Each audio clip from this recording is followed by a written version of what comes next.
لحظه فکر کن توی یه جای دورافتاده گیر کردی، نه کمکی هست نه راه فراری و هر لحظه ممکنه جونتو از دست بدی. توی این لحظه ها فقط یه چیز مهمه: بقا. امروز قراره 3 داستان واقعی و خفن از آدمایی بگم که تو سخت‌ترین شرایط ممکن تونستن زنده بمونن و از طبیعت وحشی فرار کنن. خب اولین داستانمون درباره یک کوهنورد حرفه‌ایه به اسم آرن رالستن. آرن عاشق کوهنوردی و ماجراجویی تو طبیعت بود. اما یه روز تو 26 آوریل 2003 وقتی آرن رالستن تنهایی برای کوهنوردی رفته بود، توی کوهستان یوتا اتفاقی افتاد که زندگیشو برای همیشه تغییر داد. تصور کن توی یه دره باریک در حال بالا رفتنی، دره باریک و بی‌رحم که هر قدمی که برمی‌داری به معنای یک قدم به سمت نابودیه. سنگا همه جا پخشن و با هر حرکت بیشتر احساس میکنی که توی این دنیا تنهایی. تو همین حین یه سنگ بزرگ از بالای صخره میفته و دستت گیر میکنه زیرش. حالا نه کسی هست که کمکت کنه، نه آب کافی داری و هر چی هم تلاش میکنی اون سنگ لعنتی حتی 1 میلیمتر هم تکون نمیخوره. آرن 5 روز با همین وضعیت گیر کرده بود، بدون آب، بدون غذا و توی جایی که حتی سیگنال موبایلم نبود. روزا گرمای بیرحم کوهستان و شبا سرمای شدید مدام به آرن فشار می آورد. آرن برای زنده موندن چی کار کرد؟ به نظرت تو اگه جای آرن بودی میتونستی همچین تصمیمی بگیری؟ آرن بعد از روزها فکر کردن به یه نتیجه دردناک میرسه. یه نتیجه‌ای که حتی تصورش هم برای خیلی‌ها سخته. اون تصمیم میگیره برای نجات خودش از چیزی بگذره که هر کسی نمیتونه تحمل کنه و جرأتشو نداره. با ابزاری که همراهش داشت کاری کرد که بتونه دستشو از اون وضعیت لعنتی خلاص کنه و به جاش جونشو نجات بده. تو اون لحظه های سخت احتمالاً چیزی که خیلی بهش فکر میکرد این بود که یعنی میتونم یه روز دیگه عزیزامو ببینم. شاید این جمله‌ای بود که هر لحظه به خودش میگفت تا یکمون دردای وحشتناک یادش بره. تصور کن برای 5 روز متوالی تو اون وضعیت گیر کرده باشی، دردی که آدم به راحتی نمیتونه تحملش کنه، اما وقتی امیدواری همچنان به زندگی ادامه میدی. خیلی وقتا تو زندگی ممکنه به جایی برسی که هیچ راه برگشتی نباشه،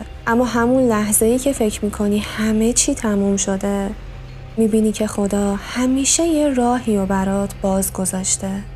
آرن بعد از این کار با همه سختیایی که داشت خودشو به جاده رسوند و بالاخره کمک پیدا کرد. این تصمیم سخت آرن الهام بخش فیلم معروفی به اسم 127 ساعت شد. شاید فکر کنی این کار خیلی دردناک بوده. آره درسته، ولی وقتی پای زندگی در میونه آدم به همه چی فکر میکنه.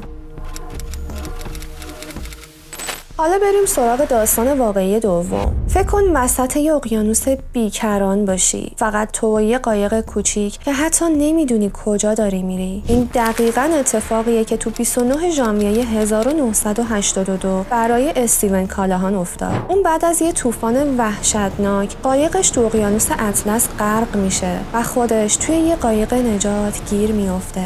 استیون برای 76 روز با ماهیا، کوسه ها و طوفان‌های دریایی سر و کله زد. هر بار استیون احساس میکرد که شاید این یکی آخرین طوفانی باشه که هیچ راه فراری نداره. حتی کوسه ها نزدیک قایقش پرسه میزدن، اما اون تسلیم نشد. توی دل اقیانوس وقتی استیون توی قایق تنها بود، شبا تو دل طوفان فکر میکرد شاید دیگه هیچ وقت کسی رو نبینه، اما همون طوفانا و اقیانوسی که میتونستن بکشنش برای استیون تبدیل به بزرگترین انگیزه برای زندگی شدن. اون از خودش میپرسید اگه تسلیم بشم چی میشه؟ استیون با شکار ماهی و خوردن این ماهیای خام، خلاقیت و جمع کردن آب بارون تونست زنده بمونه. وقتی میگم خلاقیت، منظورم اینه که استیون تو این مدت برای زنده موندن از یه روش خیلی جالب استفاده کرد. یه دستگاه ساده به اسم تقطیر خورشیدی که با استفاده از انرژی خورشید آب شور رو به آب شیرین تبدیل میکرد. یعنی حتی تو دل اقیانوس هم با یه روش خلاقانه تونست آب شیرین پیدا کنه و زنده بمونه. وقتی نجات پیدا کرد فقط پوست و استخون ازش مونده بود، ولی یه قهرمان واقعی بود. توی اون 76 روز استیون به این فکر کرد که اگه تسلیم بشه همه تلاشی که تا حالا کرده هیچ میشه. ولی اون با خودش گفت تا آخرش میرم و هیچ وقت تسلیم نمیشم. استیون میدونست که هیچ کمک فوری نمیاد، ولی تو دل طوفانا اون تنها چیزی که داشت امید بود. حتی وقتی همه چی علیهش بود بازم تلاش کرد. یه آدم وقتی توی دل اقیانوس تنهاست، با هر موجی که به قایقش میخوره یه جورایی داره با خودش روبرو میشه. اما امیدش باعث شد که دووم بیاره و خدا نجاتش داد. اگه از سقوط هواپیما جون سالم به در ببری، فکر میکنی بدترین اتفاق ممکن برات تموم شده؟ خب برای یولیان کپکه این تازه شروع ماجرا بود. شب کریسمس 24 دسامبر 1971 هواپیمای یولیان کپکه تو دل جنگلای آمازون سقوط کرد. جنگلی که تو 2 تا از ویدیوهای کانال مفصل دربارش براتون گفتم. آمازونی که در عین زیبایی فوق‌العاده‌اش میتونه خیلی خطرناک باشه. یولیانه تنها بازمانده یه سقوط هواپیما تو جنگل آمازون بود. اون با یه سری جراحت وحشتناک توی جنگلی پر از حیوانای خطرناک گیر کرده بود. حیوانایی مثل تمساح‌های کایمن، جگوار، مار آناکوندا و کلی حیوان دیگه که قبلا دربارشون بهتون گفتم. یه دختر 17 ساله که با امیدواری و اراده نجات پیدا میکنه. اون با شجاعتش واقعا واسه ما دخترها باعث افتخاره. مادر یولیانه یه زیست شناس بود و اون از چیزایی که از مادرش یاد گرفته بود استفاده کرد و با خوردن میوه‌های جنگلی و دنبال کردن یه رودخونه بعد از 11 روز بالاخره مردم محلی پیداش کردن. یه معجزه واقعی. این داستانا فقط درباره زنده موندن تو طبیعت نیستن، درباره قدرت اراده و تسلیم نشدن تو سخت‌ترین شرایط ممکنن. هر کدوم از ما ممکنه تو شرایط سختی قرار بگیریم، اما چیزی که مهمه اینه که تسلیم نشیم و برای زندگیمون بجنگیم. و شاید مهمتر از همه اینه که بدونیم وقتی خدا همراه ماست، حتی سخت‌ترین شرایط هم میتونیم پشت سر بذاریم.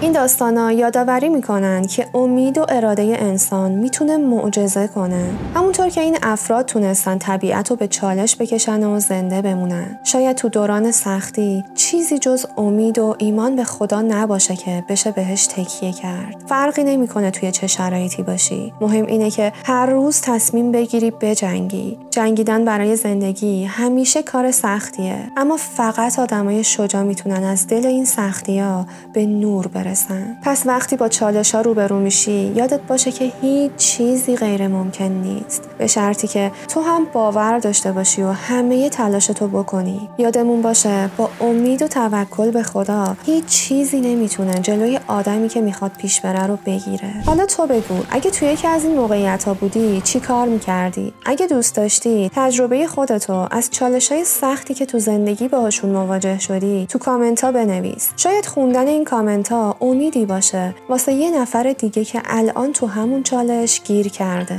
راستی اگه دوست داری با جزئیات بیشتری از هر کدوم از این داستانای واقعی بدونی و برات ویدیوهای بیشتری درباره‌شون درست کنم، حتما تو کامنت‌ها بهم بگو. نظرت خیلی بهم کمک میکنه که چیزی درست کنم که تو دوست داشته باشی. یادت نره لایک کنی، کانالو سابسکرایب کنی و زنگوله رو هم بزنی تا داستانای هیجان انگیز بعدی رو از دست ندی. تا ویدیوی بعدی فکت جیبی مراقب خودتون باشید.